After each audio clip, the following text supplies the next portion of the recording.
penses pas que c'est du gâchis? Les meilleurs de toutes les armes soient juste en train de prendre la poussière ici?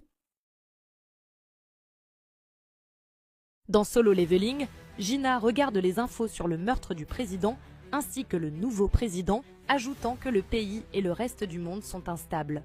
Regardant sa mère, elle la serre dans ses bras et sa mère lui dit que si elle n'a rien de mieux à faire, elle pourrait sortir les poubelles, mais elle refuse, disant qu'elle est trop paresseuse.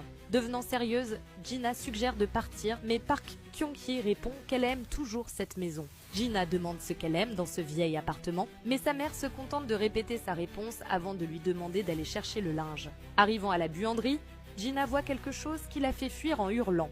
Dans les rues, un homme demande si c'est vrai qu'il est dans le bureau de la guilde Ajin. Et un autre confirme, Thomas André est dans le bureau de la guilde Ajin en ce moment. Souriant nerveusement, Jin-ho pense à quel point c'est incroyable que Thomas André soit venu jusqu'en Corée et soit dans leur guilde.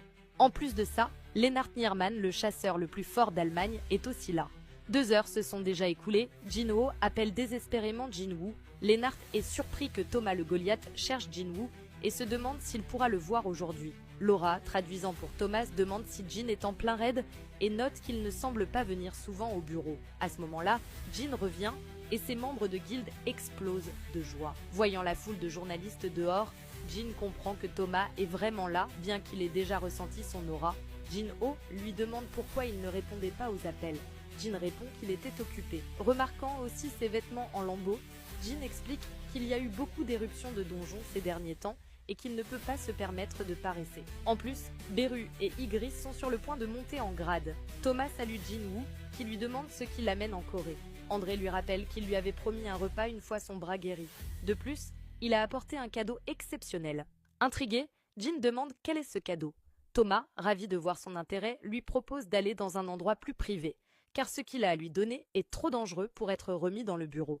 Jin-ho est convaincu qu'il pourrait s'agir d'un piège, tandis que Jin-woo demande qui est l'autre homme. Lennart Nierman se présente et Jin suppose qu'il est là pour demander une mission de protection. Thomas glisse devant lui et invite Jin à partir avec lui. Lennart s'indigne, se demandant pourquoi il devrait les laisser partir sans lui après avoir attendu plus de 2 heures. Mais Thomas répond « Non, ce dont nous allons parler est top secret. Ce n'est pas quelque chose dans laquelle quelqu'un comme toi peut s'incruster. » Alors que les deux s'éloignent, Lennart se demande si c'est vraiment ainsi que les choses vont se passer, car il n'a jamais été traité de la sorte auparavant. Et cet arc continue, abonne-toi pour la suite. Dans Solo Leveling, Thomas claque des doigts, affirmant que Jin ne sait pas depuis combien de temps il attend ce moment. Posant l'étui sur la table, Jin ressent quelque chose. Thomas lui demande s'il peut ressentir la puissance